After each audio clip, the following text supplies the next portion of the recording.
ऊपर से देता रहेगा। सर 23 अगस्त को लैंडिंग प्रोसेस कितनी ऊंचाई से शुरू होगी और लैंडर की स्पीड क्या रहेगी?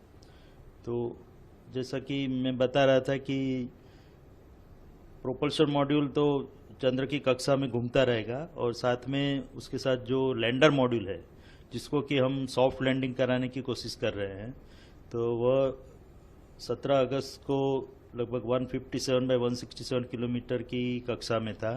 वो अभी 113 बाई 113 की ऑर्बिट में घूम रहा है और उसको 100 बाई 30 किलोमीटर की ऑर्बिट में जाने के बाद 23 अगस्त को 30 किलोमीटर की ऊंचाई से वह नीचे की ओर प्रयाण करेगा।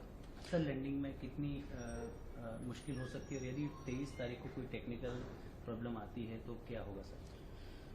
तो 30 किलोमीटर की एल्टीट्यूड या हाइट से लैंडर नीचे की ओर चंद्र की सतह पर जाने का प्रयास करेगा 23 अगस्त को, और उसके 2 घंटे पहले हम पूरे जो कमांड है वो यहाँ से जो हमारा बाइलालू अर्थ स्टेशन है वहाँ से अपलोड कर देंगे लैंडर मॉड्यूल के अंदर।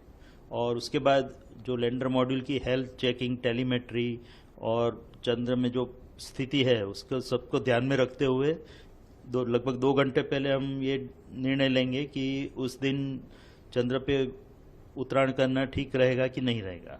तो अगर मेरे ख्याल से कोई और मुश्किल तो आने वाली है नहीं और हम पूर्णतया 23 अगस्त को ही चंद्र पे उतरने का प्रयास करेंगे। बट अगर कोई हमको ऐसा आपत्तिजनक लगता है तो हम लैंडिंग को पोस्टपोन करके 27 अगस्त को करेंगे। तो उसके लिए भी हमने पूरा सावधानी बरती है और उसके लिए जो भी कार्य करना है, जो सब प्रणाली है वो सब भी तैयार रखी है। तो हम जो मोस्ट प्रोबेबली हम 23 अगस्त को ही उत्तरायण करेंगे, अन्यथा 27 अगस्त को।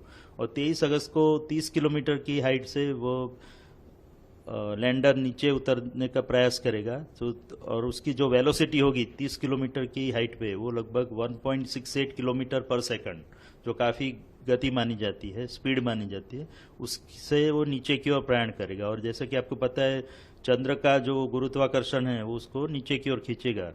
तो उसके बाद वो इसलिए हमको जो थ्रस्टर इंजन है उसको रेट्रोफायर करना पड़ेगा जिससे कि उसकी स्पीड कम होती जाए और धीरे धीरे जब चंद्र की सतह पर पहुंचेगा तब लगभग 0 स्पीड हो जाएगी उसकी।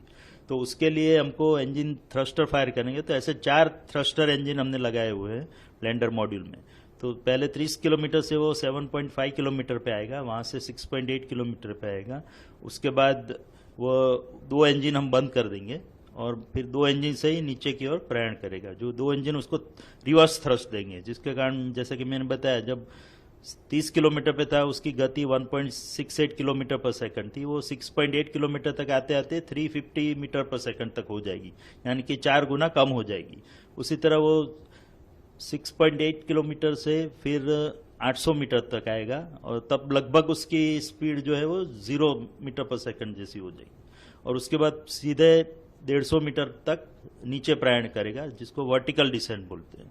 और उसके बाद अन्य जो हमने सेंसर और कैमरा लगाया है उसके इनपुट लेके और उसमें जो रेफरेंस डेटा स्टोर किया गया है, रेफरेंस इमेजेस, उससे उसको कंपेयर करके वो डिसाइड करेगा, वो निश्चित करेगा कि वो जो जगह पे लैंडर खड़ा है वहाँ पे घूम रहा है वह उसके सीधा नीचे उतरने से वो सही जगह पे लैंडिंग कर पाएगा। अगर उसको लगता है कि ये जगह अनुकूल नहीं है तो थोड़ा XY डायरेक्शन में प्रयाण करेगा, थोड़ा दाईं ओर या बाईं ओर मुड़ेगा और लगभग 60 मीटर तक जाएगा और उसके बाद सीधा नीचे प्रयाण करेगा। तो ये दोनों सिनेरियो हमने प्रोग्राम किए हुए हैं।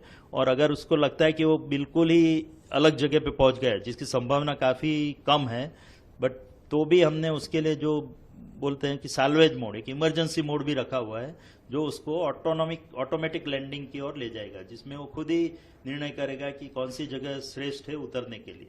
क्योंकि आपको पता होगा कि हम साउथ पोल यानी कि जो चंद्र के दक्षिण ध्रुव की ओर जा रहा है, कि वहाँ की जमीन बहुत ही उबड़ खाबड़ है, उसमें काफ़ी क्रेटर्स और बोल्डर्स है।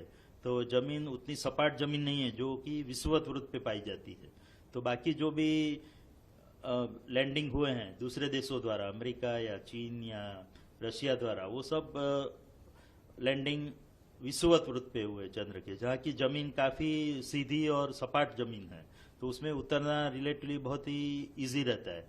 बट उसको छोड़ के हमने साउथ पोल की ओर प्रयाण किया है 70 डिग्री लैटिट्यूड पे, और जो जहाँ की जमीन काफी उबड़ खाबड़ है, हेजार्डस है जिसको कहा जाए, तो उस जमीन में से हमको एक सपाट एरिया फाइंड आउट करना है, जो एरिया जिसमें उतनी उबड़ खाबड़ जमीन ना हो, तो वो फाइंड करने के लिए हमने 4x2.4 किलोमीटर का एक एरिया आइडेंटिफाई किया है, लैंडिंग साइट जिसको बोलते हैं, और उसमें उसको अलग अलग 24 मीटर के भागों में डिवाइड कर दिया गया है। तो और उसमें से एक जगह पे हम उत्तरायण करेंगे, यहाँ पे नीचे प्रक्षेपण करेंगे, और जैसे कि मैंने बताया वो जगह अगर ठीक नहीं है तो थोड़ी उसमें से ही लगभग 3900 ऐसी सब इमेजेस हमने स्टोर करके रखी है। उसमें से जैसा कि मैंने बताया वो 800 मीटर से सीधा नीचे वहीं पे उतर जाएगा, और खासकर वही आइडियल साइट है हमारे लिए। बट कुछ अगर थोड़ा बहुत अगर जरूरत पड़ी तो थोड़ी साइड में खिसक के दूसरी एक साइड पे जाएगा, जो भी